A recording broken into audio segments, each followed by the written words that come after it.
In this episode of the You, Me, and IBMI podcast, I sit down with Nina Ng, an experienced IBMI support rep who started in the Philippines and currently works out of IBM Singapore.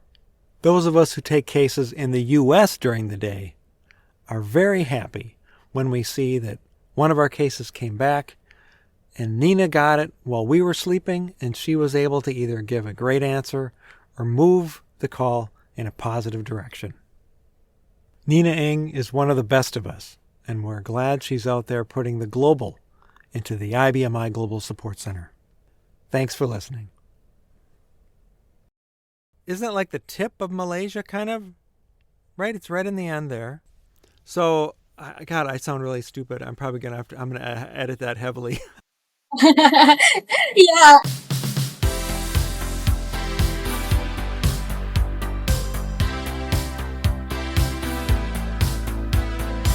Welcome to You, Me, and IBMI.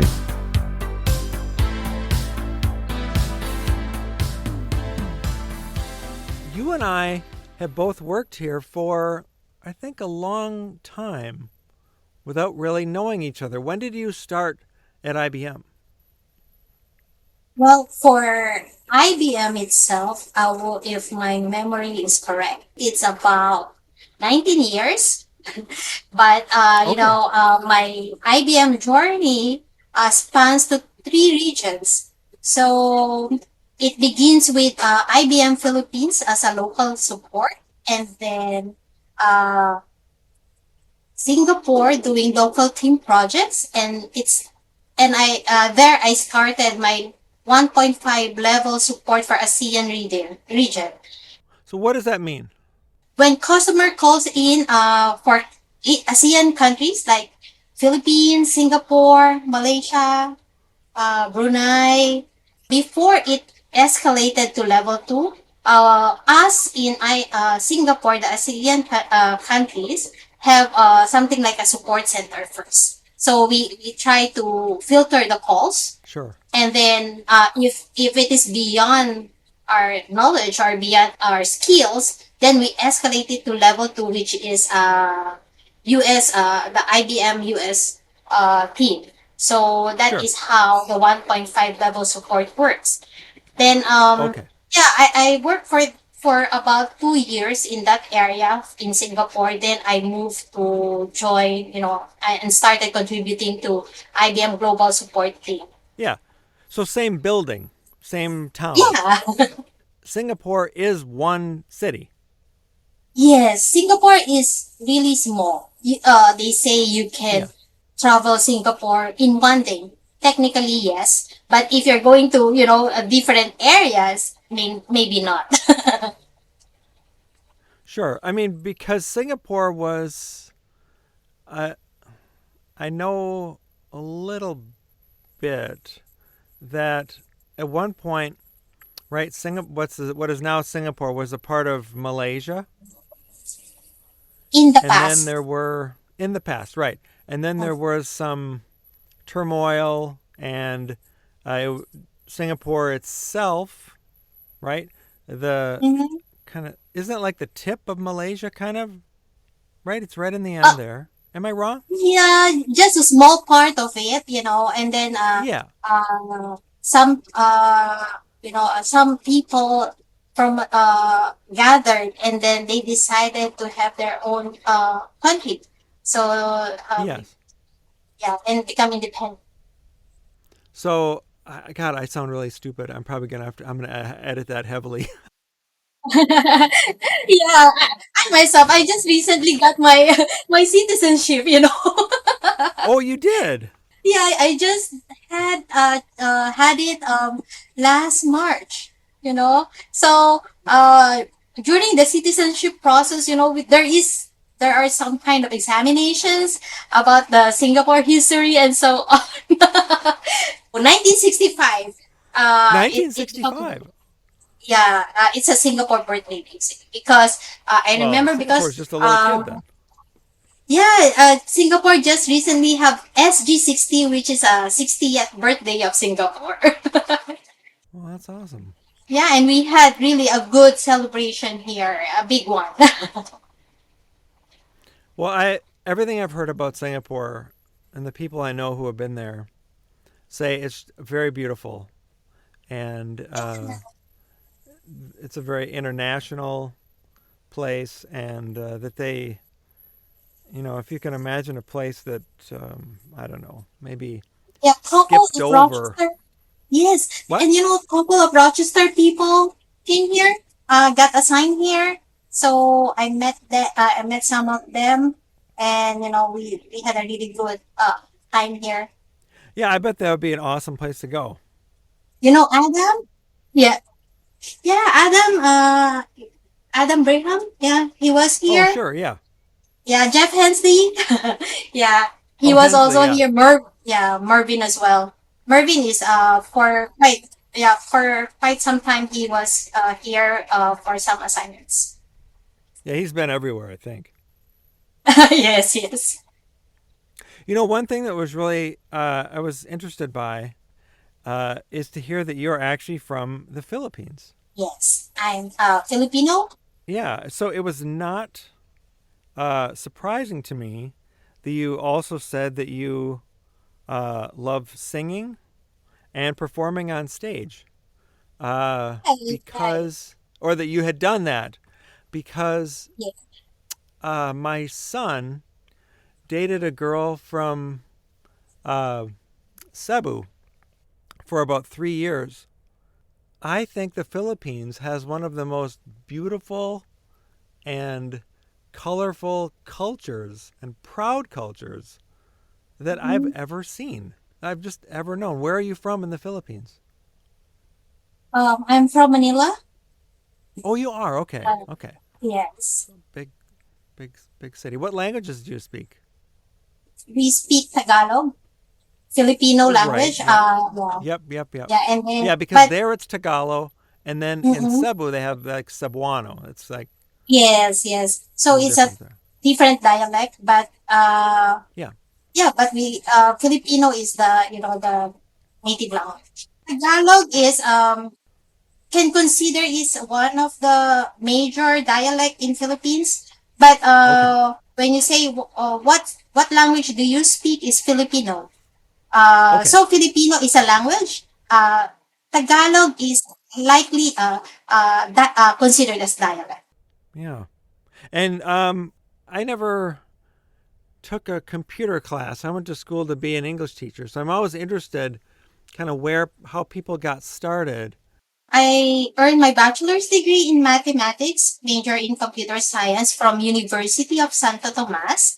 And this university is a very old university. It's like a century, 100 years, more than 100 years. Yeah. So it is very popular in Philippines as well and respected university. I think it's such a good idea to, um, when people go to school, to kind of generalize a little more. So, like you said, you had a degree in mathematics. You said. Yes, degree in mathematics. That I major because during that time, during my younger days, there is no bachelor's degree directly as computer science. It always Sure. goes as major. Your degree is mathematics, and you major it computer science. Yeah. So that's how it goes during my days. I think that makes a lot of sense because, the it's not that math never changes, but math is like more core Evolving. knowledge.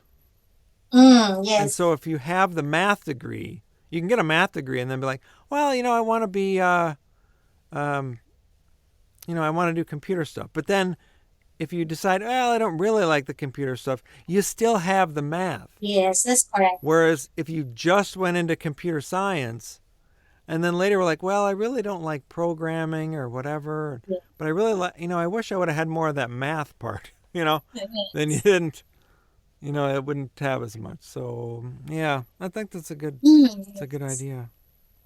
So at in the support center now, you are you still are Oh, yeah. So, He thinks, it's like that Office Space. It's like that Office. You've seen the movie Office Space before? yeah, I used to have my office space in IBM Singapore, but when I moved to, Oh, no, no, no, no, oh, no. No, that's not what I'm asking. I'm asking, there's a funny movie called Office Space. oh, oh, no, no, no, I haven't watched that one. I haven't heard it. Oh, okay, okay, yeah. Oh, it's so good. But so it's about this guy who um, he he doesn't like his job, and he goes to a psychologist. And while the psychologist is hypnotizing him to relax and be more at peace, the psychologist dies. Oh, okay. And he so he doesn't come out of it. He's always relaxed. So he doesn't like his job. He goes to work and he doesn't care anymore. Mm-hmm. He does whatever he wants and he's happy. And so people in the movie they are some people are brought in to downsize the company. And anyway, they're interviewing different people, and one of the people that they interview, it's very unclear what his job is. And what they say to the man is they say, "So, what do you say you do here?" Because it wasn't obvious what his job was. Yeah. So, much like the movie Office Space, Nina, what do you say you do here? Well, I got so many things doing in IGSC or IBM Global Support Center. I do support different areas like work management as my primary. And then I do help also access Okay. client, navigator, data access, Yep. yeah, IFS and small products. And occasionally I Okay. do handle also save restore. And aside from Oh, I've seen that. You're very helpful with Save Restore stuff. yeah, and aside from technical contributions in IGSC, I am also a team lead for the AP of triage team. I Oh, do great. oversee team operations. Yeah, and then at times I also do duty manager. So sometimes you will see me doing duty management role. Yeah, you had mentioned that the other night when we were texting about when to get together. You said, "Well, sometimes, when I'm doing the duty manager role, that wouldn't be a real convenient time to be recording, Right, right. a podcast because you might get busy Yeah, and I have to yeah. keep my line open when I'm doing duty manager because I have to respond to to our clients escalating cases. That's actually an interesting area of support that we have people who are very good at handling complex situations and resolving customer issues with how they are interacting with support. Well, how long have you been being working as a duty manager? A year and a half. How do you like it? First, it was stressful, but yeah, it's good because you develop yourself. Meeting people, different kind of people, different temper. So you learn from it. You learn handling people. I'm starting to like it. I'm not starting. I'm liking it already. Yeah. So I'm more. I would say I am more comfortable now. Compared last year. Yeah. So I get to do more duty manager during my shift. If there's opportunity, I take it. Well, that's good. It's so important to have the right people in that job. I myself, I think sometimes I tend to get kind of flustered and I can have a short temper. Yeah. Like yesterday, I was on the phone with a customer and I was telling her what to do and trying to help her guide her with a net server issue she Mhm. was having. And I was guiding her through how to stop and start net server. And this other person that was kind of like a contractor or this other person that some other third party that she relied on sometimes was on the call and he was talking over me and telling her what to do and was using these old commands Mm-hmm. that like weren't working. And I didn't get mad, but I just got really frustrated at the guy. And at one point I told my customer, I don't think I said don't listen to that, but he was completely wrong. Yeah. And he wasn't the customer. He wasn't working for her company. He Mm-mm. was like some other guy. Mm-mm. So I was like, I said, please don't do that. I said, just do this. So I probably, if I'd had more duty manager work, I would have known to be a little kinder, but sometimes I can just get a little like, ugh, it can be I frustrating. think being in duty manager role for quite some time now, it really helps my temper to improve. It Yeah. yeah, it's good. It's good. It helps a lot, when it comes to managing cases, especially those tough ones. And then, Yeah. so it helps a lot. That's one area of support that we haven't really gotten into that I don't know. I think it's an area that customers might be interested in, but the idea of, like you said, with case management, like the customers know how to open a call, Mm-hmm, yeah. right? They know how to open a call. They used to call, and then now they can open them, either call or open them electronically. But once they open the call, they don't really know how we handle it. They just know that their case gets updated at some point. Do you have any techniques that you use to kind of maintain and keep track of your calls? Keep track of my calls. Yeah, like you have like what? How many calls in your backlog right now? And for customers that don't know, any call that comes in gets assigned to one of us, and then that Okay, yeah. call becomes what we call part of our backlog. Mm-mm-mm. Calls we got to get to, things we got to fix so that we can close them. So, do you have any methods you use to maintain your backlog? Yes. For me, normally, when the call comes in, of course, I would respond to client. If I got an answer, then I would put it right away. But if I need more information, I would ask client and some data. But if I have an answer, uh, tentative answer to the basic description of their case, then I will put it in there, the possible answers. But if that doesn't resolve their issue, then I also have, outline what are the things I need for analysis. Okay. Once they send in those information to me, I would have analyzed and then respond back to client, Yeah. and I would set the case delayed waiting for their response or feedback for 2 to 3 days, and then I will follow up Okay, with them. sure. Yeah. Yeah.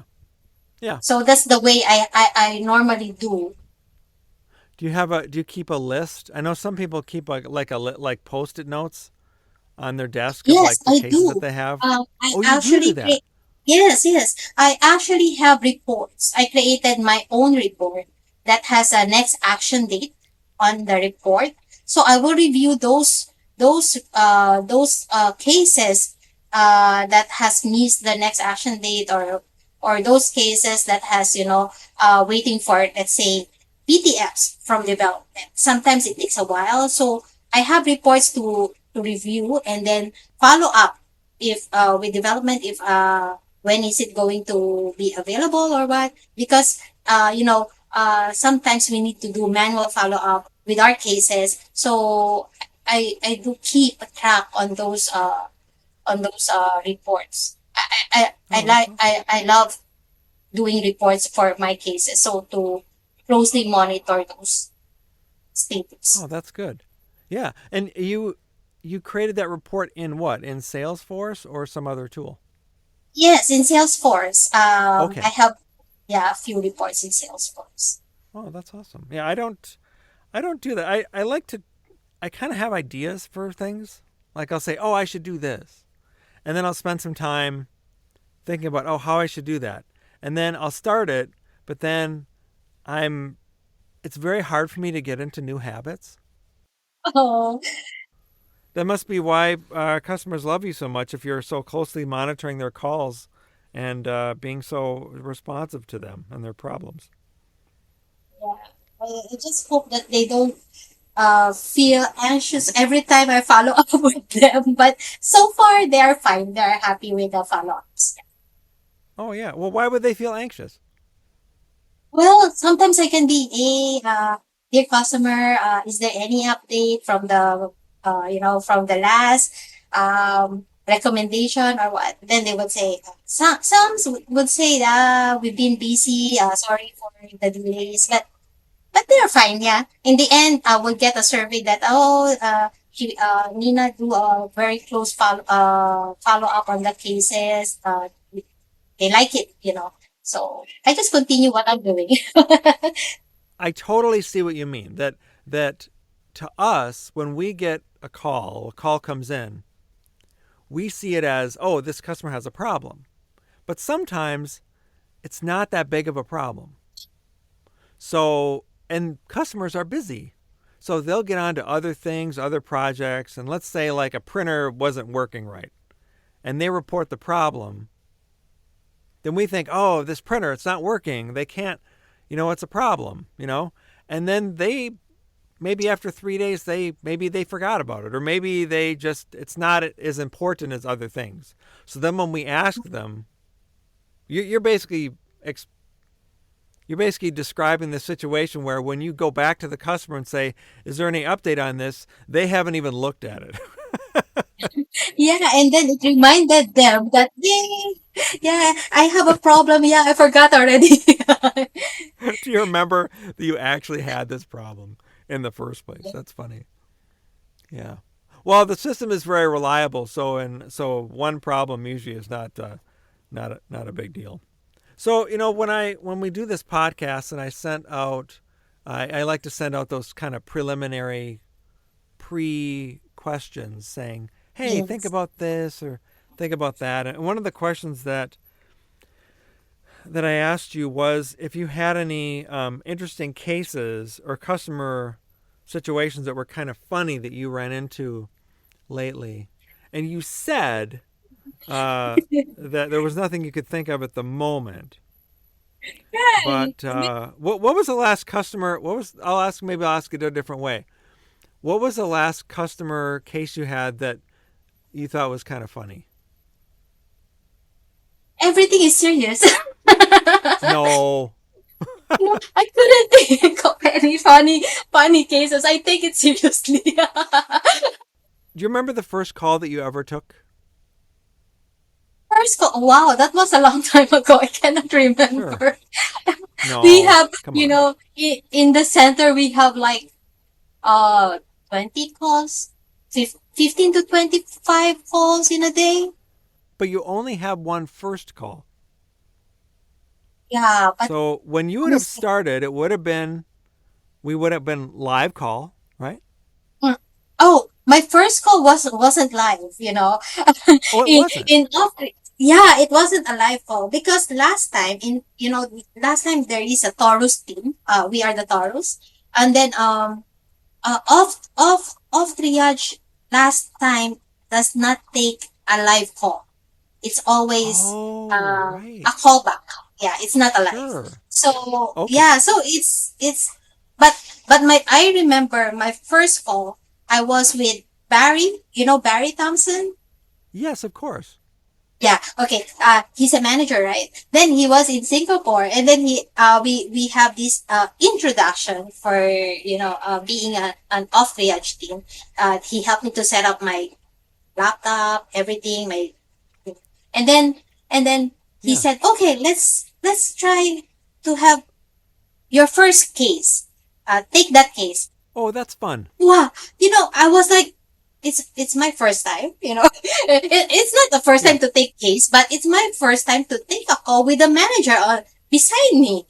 Oh, And then sure. luckily when I got that case, um, it's not that very tough one, and it I was able to respond and resolve it on a first communication. So I was Oh, very that's happy. awesome. Yes. Yeah, so yeah, so that was the experience on my very first call in IGS. Oh, that's perfect. Mine was very different. I think I've said this before on the podcast, but mine, when I picked up the phone, I couldn't speak. My mouth didn't work. And the person who was with me was looking at me like, you have to start talking. And after a couple seconds of me not being able to say anything because I was just so scared, then she Yeah, quickly turned on her microphone and fixed the problem. And then she hung up. And then I turned to her and I said, well, we fixed that one. oh, But that's funny. I've tried to be a little better since then. Yeah, So, the the first every first is always tough one, but like even though we are not live on my first call, it feels different. Even though I work on cases with local teams, but having it in global support is different. I would yeah. say when I was in local team, the cases I handled locally sometimes is different from cases I take from US, EMEA. For some reason, it's different What do you mean? in terms of how to say technically different descriptions. The it is not common. Something like not some cases in EMEA is not common in Singapore. For example, um, like language support. So something different. So Right. Like the fact that on the system, like typically in the US, taking US calls, we don't get a lot of what we call national language calls, right? Or cases where you can have multiple languages installed and working on the system at the same time. Is that kind of what you mean? yes, yes. Now Singapore may have multiple language customer, but as they know, I'm Filipino and I don't speak Yep. Chinese and I don't read Chinese. So when there is a call that is a secondary language that have a uh, Mandarin or the traditional Chinese, Sure. I am not the one who takes it. I would have my other local colleague to take it. So, but Sure. when you're in IGSC, we take it. So it's something like a challenge. It's different. So Yeah. that is one of the challenge in IGSC compared to being a local support. I think also in some countries the customers have different expectations of uh, support. I know, for That's right. example, we'll get cases from Japan where they are they really want, some customers, if they ask you a question and you say, oh, well, this is the answer, but you don't really explain why. In some cases, they just want to know what the answer is, and if they'll, it's more black and white. But I know Yeah. sometimes with Japanese customers, I know sometimes they really want to know more about the root of the issue or if there was a problem, kind of how it was resolved. And sometimes we can help them with that, and sometimes we can't. But it is one of the Future. it's more of a cultural difference that way. Right. Because most of my Japanese cases is more technical, very technical. That they try Yeah, to dig in more and more. Uh, you know, they always have why question. sure. So Yes. until the, so I think it's more culture. They are more technical, more deep technical. They always wanted to know why. That's the fun of it. Being in global support center, you encounter different cultures, different Yeah. ways. You learn. Yeah. One of my client in off triage, he's a German guy, And he talks Yeah. very, he talks scary, because his intonation, it feels like it gives you uh an angry, it feels like he's angry.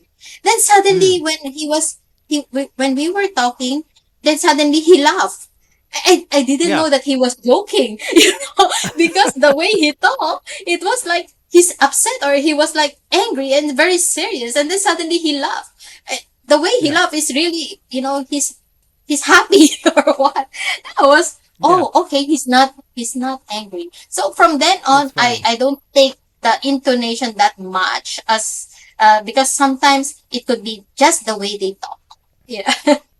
Yeah, I think that's really true. That's something you probably get very good at working cases from all over the world like you do. Because, of course, not only do you get cases because working, your day, our night here, you get cases from that area of the world, but you also get cases from our area of the world because we'll have sub one cases that we're working that come back at night and they need expertise at night. So you guys get experience with all kinds of people at all times from everywhere. So you just get, I think, probably get really good at dealing with a wide variety of customers.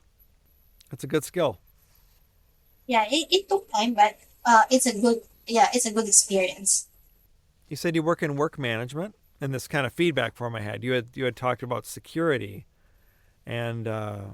you said one of the questions I said, do you have a best practice you could recommend to help customers avoid an issue or improve system reliability, performance, or ease of use? And you had talked about advising customers not to make. Any changes at one go. Yeah. What did you mean about that? Because you also said and go for one password level and complexity. What did you mean by that? Okay, because I have cases where customers say, "Hey, we have security requirements that you need a mixed case password. Password should be minimum 14 and then maximum of 20, something like that. Sure. And then their password level is at zero. So if you have Q password level at zero, it is non-mixed case. And then at the same time, it supports only up to 10 characters. So Mm. most of the clients, they would say, can I change this Q password level and then the password rules to set the based on our requirements? I would always say, yes, you can, but I would always suggest to, okay, just change your Q password level first, then test your password, test your application, if Sure. it works, then you start changing your uh the length of your passwords, and then change the mix to mix case instead of changing everything at one go. So at least Oh, you sure. do step by step, and then at least if something wrong, you know which one is wrong in your step because you just did it one by one. So you can always go back to that. Yeah. Yeah, that makes sense. What else have you been working on lately? Okay, I'm doing monitoring the new IBM on-site software maintenance contract entitlement. So Oh, what it what's means that? is, yeah, okay, this is only available for the time being for AP regions. This contract entitles the client to have on-site support for break fix or defects. There are few types of on-site software maintenance. One is the basic SWOR or software on-site maintenance. This Okay. basic SWOR, the engineer can go to client and assist client for collecting some system dumps, or the engineer Oh, can go clients to help them diagnose their issues and help them to analyze the problem and give them resolution as well. and that's not a hardware thing. That's a software thing. Okay. Right. And then for the basic SWOR, sometimes customer is not familiar in applying PTFs, right? So if, let's say, the remote technical support us have a requirement for client to apply a fix, and the client is not familiar on how to do that, then the basic SWOR, the software on-site request, can takes place, and then us in RTS can request the local team to go to the client and apply PTFs for them. Really? How did that get started?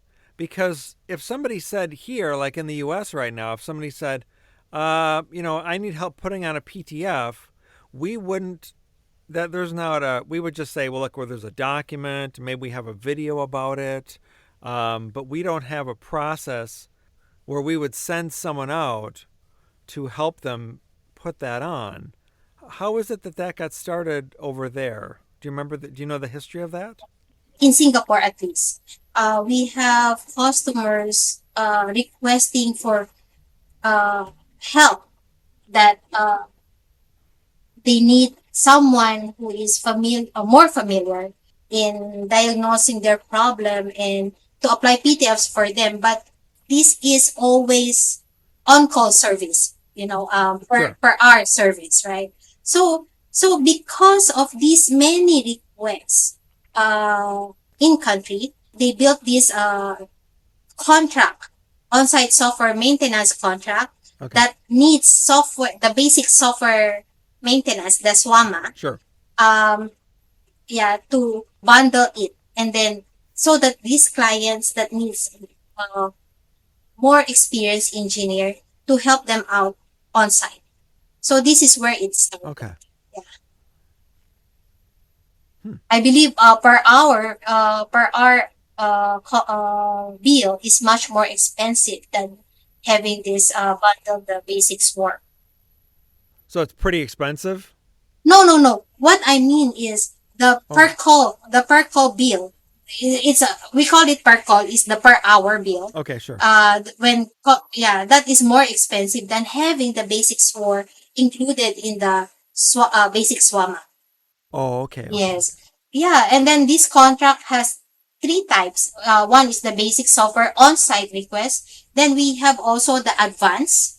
The advance would have all the privileges that the basic has, plus it provides quarterly check services and install PTFs that is not related to defect issues. So meaning, if you want to update your PTF, QM, group PTF, this is included Sure. in advance war. Yeah. And we also Oh, that's really nice. yes, and sometimes when you apply PTF, and if you don't have this SWOR, it takes hours to complete the installation of PTF, right?